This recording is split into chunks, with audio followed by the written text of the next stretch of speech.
आजीविका मिशन में हुई गड़बड़ियों को लेकर उसके तत्कालीन कर्ता धर्ता ललित मोहन बेलवाल के ऊपर ईओडब्ल्यू मामला दर्ज कर चुका है और तत्कालीन मुख्य सचिव इकबाल सिंह बैंस की भूमिका भी संदेह के घेरे में है। हमारे साथ उस समय तत्कालीन पंचायत एवं ग्रामीण विकास मंत्री रहे और वर्तमान में बीजेपी के सीनियर लीडर बीजेपी के विधायक गोपाल भार्गव साहब मौजूद हैं। भार्गव साहब, आपने खुद कहा था कि नियुक्तियां ऐसे नहीं होनी चाहिए, क्या कहा था? मुझे स्मरण आ रहा है कि मेरे पास में उन दोनों एक फाइल आई थी उस नस्ती में रिक्रूटिंग के बारे में उल्लेख था कि इनका इतने इतने पदों पे पदनाम लिखे थे, उसकी कैटेगरी थी, सारी चीज़ें। तो मेरे पास जब आया तो मैंने देखा कि इनका वेतनमान जो है वो तो पीएससी के लायक है या फिर पीएससी कम वेतनमान जो वाले जो थे, हमने कहा या तो व्यापम के लायक है, इसके माध्यम से परीक्षा होना चाहिए, क्योंकि दूसरी एजेंसी से करने के लिए तो ठीक नहीं रहेगा, पारदर्शिता नहीं रहेगी।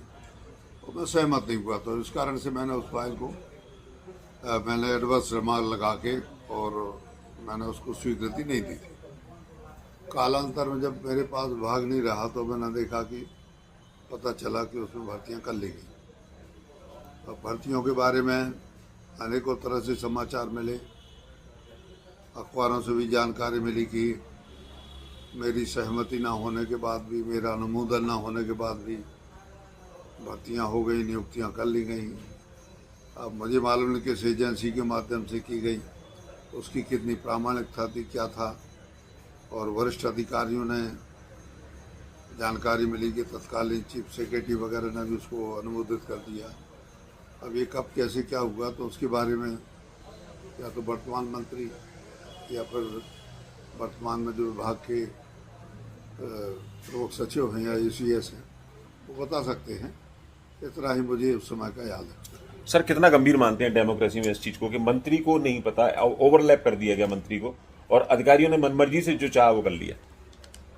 ये उचित नहीं है। ये हमारे जो मंत्रियों के लिए जो एक प्रकार से हमारा कोड ऑफ कंडक्ट है जो हम मंत्री में, तो सिस्टम को बाईपास करके और फिर अपने मन से अनुमोदन करना, मैं मान के चलता हूँ कि ये कोई लोकतांत्रिक भी नहीं है और विधि सम्मत भी नहीं है। सही बात तो ये है कि विधि सम्मत तो वही होता है जिसके लिए मंत्री पूरी तरह से स्क्रूटनी कर ले, परीक्षण कर ले, उसके गुण दोषों के आधार पर उसका विवेचना कर ले और उसके बाद में वो चीज़ पुष्ट होकर और फिर ऊपर जाए। तो क्योंकि मंत्री स्तर पे जितना परीक्षण हो जाता है अधिकारियों के साथ में, इतना शीर्ष स्तर पर नहीं हो पाता है। तो इस कारण से ये सिस्टम इसलिए बनाया गया कि मंत्री, राज्य मंत्री जो कुछ है, और उनको इसीलिए विभाग दिए गए कि आप इस विभाग का इंडिपेंडेंट तौर पे काम करेंगे। सर, तत्कालीन एसीएस जो थे इकबाल सिंह बैंस, जो चीफ सेक्रेटरी हो गए बाद में, उन्होंने लिखा कि मुख्यमंत्री ने सहमति दे दी। कहीं आपने देखी कि शिवराज जी ने सहमति लिखी हुई, कहीं आपने देखी? मैं लंबे समय राज्य सरकार में मंत्री रहा, कोई नस्ती मुझे आज तक ऐसी पढ़ने में नहीं आई जिसमें अधिकारी ने लिखा हो कि मेरी चीफ मिनिस्टर से बात हो गई और यह अनुमोदित किया जाता है। जी, विचित्र है सर ये। हाँ, विचित्र किंतु सत्य है। मतलब वो सत्य क्या ब्रह्मा उस समय वही हो गए थे क्या? क्या लगता है आपको? अब पता नहीं उस समय क्या चलता है, क्योंकि मैं नहीं, लेकिन ये एक तरह से सर क्रिमिनल ऑफेंस नहीं है सर ये? अब ऑफेंस कह लें उसको या नियम विरुद्ध काम करना कह लें, ये कई प्रकार से परिभाषित किया जा सकता है कि जब आपके पास में एक मंत्री है और उन्होंने इस पे लिख दिया है कि हमारी जो शासन की संस्थाएं हैं, लोक सेवा आयोग है,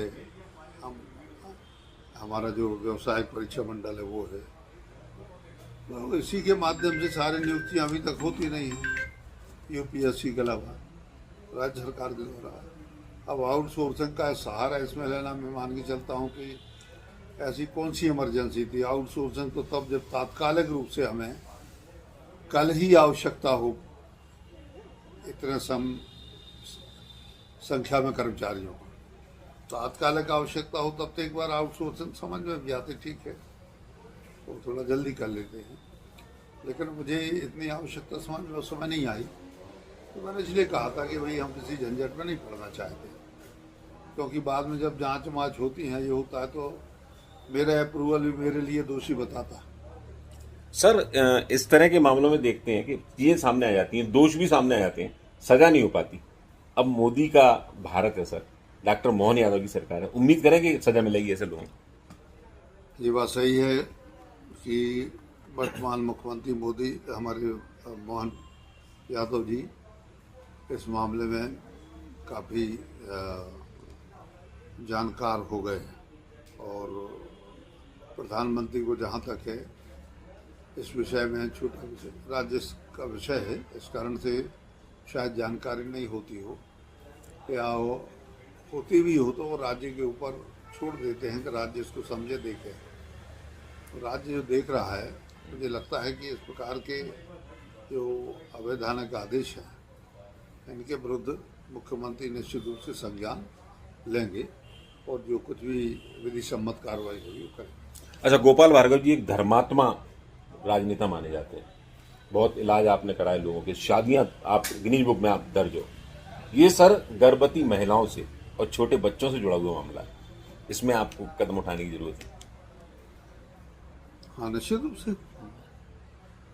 ये जो हमारी योजना है, ये काफ़ी उपयोगी योजना थी, और इसके माध्यम से हम मान के चलते हैं कि हम पीड़ित मानवता की अच्छी सेवा कर सकते हैं।